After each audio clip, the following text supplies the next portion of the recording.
কাছ থেকে, যেটা হলো পরীক্ষা নিরীক্ষা চলতেছে। বেসিক্যালি ম্যাডাম তো আছে গত 17 বছর আর 18 বছর তো কোনো ট্রিটমেন্ট পান নাই। তো এতে উনি আগে যদি ট্রিটমেন্ট পেতেন তাহলে হয়তো আরও অনেক ভালো হতো, কিন্তু সেই ট্রিটমেন্ট সৌভাগ্য আমাদের হয়নি। এই আওয়ামী সরকার, এই খুনি সরকার একটা ম্যাডাম এক কথায় বলতে আমি বলতে পারি যে ম্যাডামকে খুব অসময়ে অসুস্থ করে ফেলেছে। একটা মানুষ যতটুকু সুস্থ থাকা দরকার ওনাকে সুস্থ থাকতে দেওয়া হয় না ইচ্ছাকৃত। আপনারা শুনেছেন যে ওই সময় ম্যাডাম সম্বন্ধে খুব তির্যক ভাষায়, বাজে ভাষা বলা হতো যে উনি মনে মনে করে মরে না কেন। তো আল্লাহ এখনও বাঁচিয়ে রেখেছেন ওনাকে, এবং উনি এখনও ভালো আছেন। ভালো আছেন বলতে পরীক্ষা নিরীক্ষা চলতেছে। সম্পূর্ণ সুস্থ বলবো না, সম্পূর্ণ সুস্থ হয়ে মানুষ তো হসপিটাল থাকে না, তাই না? উনি এখনও হসপিটাল ছাড়তে পারেনি, তার মতো অবস্থা হয়নি।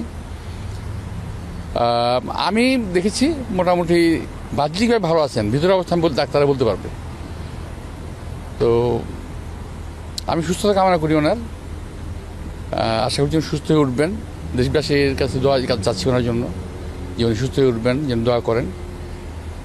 তো আমি আশাবাদী যে উনি ভালো দিকে যাচ্ছেন। আমার মনে হচ্ছে যে উনি আরও ভালো হয়ে উঠবেন, আমি আশা করতেছি। বিশ্বের একজন সেরা প্রফেসর আমি জানি, ডাক্তার, নামটা আমি সঠিক বলতে পারবো না, প্যাট্রিক কেনেডি। যাই হোক, নিশ্চয়ই ভালো হবেন, আমরা আশা করছি। আর নিশ্চয়ই পরিবারের সদস্য যদি এখানে রয়েছেন, অনেকদিন পরে দেখা হয়েছে। না, এটা তো বাস্তবতা যে ওনার, আমরা তো ওখানে ওনার সঙ্গে খুব সীমিত পর্যায়ে দেখা করতে পারতাম, আর এখানেও একই অবস্থা। তবে এখানে সবচেয়ে বড় আশাবাদী বিষয় আমি আশাবাদী এই কারণে যে এখানে উনি ছেলে পেয়েছেন। যদিও আমরা খুব দুঃখের সঙ্গে বলছি যে ওনার একটা ছেলেকে হারিয়েছেন, উনি পক্ষে হারিয়েছে। এটা খুব দুর্ভাগ্যজনক ওনার জন্য, একটা জীবিত অবস্থায় ওনার একটা ছেলেকে উনি হারালেন। তবে ছেলে নাতনিদের দেখছেন, 3 নাতনি পেয়েছেন, 2 বউ পেয়েছেন, পাশে ছেলেকে পাচ্ছেন রাউন্ড দ্য ক্লক। আমি দেখে এসেছি ওনারা বসে আছেন, সেবা শুশ্রূষা করছেন। পুরো পরিবারটি এখন একসঙ্গে আছে। মানসিক অবস্থা এখন কেমন? আমাদের নেত্রী দেশনেত্রী বেগম খালেদা জিয়ার মানসিক অবস্থা আল্লাহর রহমতে বরাবর ভালো ছিল, এখনও ভালো আছে। উনি মানসিকভাবে অনেক শক্তিশালী আছেন, এখন শক্ত আছেন।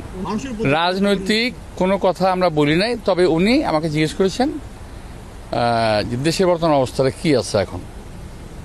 তো দেশের বর্তমান অবস্থা কী আছে এটা তো মাত্র আমি 2 দিন আগে আসছি, এখন এর মধ্যে খুব একটা পরিবর্তন হয় নাই। দেশে একটা নির্বাচনী কথাবার্তা হচ্ছে, এইটুকুই, আর কিছু বলার নেই ওনাকে। আর তাছাড়া আমরাও চাই না ওনাকে রাজনৈতিক কথাবার্তা বলে কোনো বিব্রত করতে। ভাই, অ্যাক্টিং চেয়ারম্যানের সঙ্গে আমাদের সপ্তাহে 1 দিনের তো কথা তো হয়ই অফিসিয়ালি, আনঅফিসিয়াল আমরা কথা বলি। তো নির্দেশনা যা পাওয়ার ওখান থেকেই পাই। তবে এখন এই মুহূর্তে কোনো রাজনৈতিক নির্দেশনা আমার কাছ থেকে আমি পাই নাই। আবার সেটা আমি জানতেও চাইনি, এই কারণে যে এটা তো ওনার মা অসুস্থ, হসপিটালে দেখতে আসছে, জিজ্ঞেস করা যায়।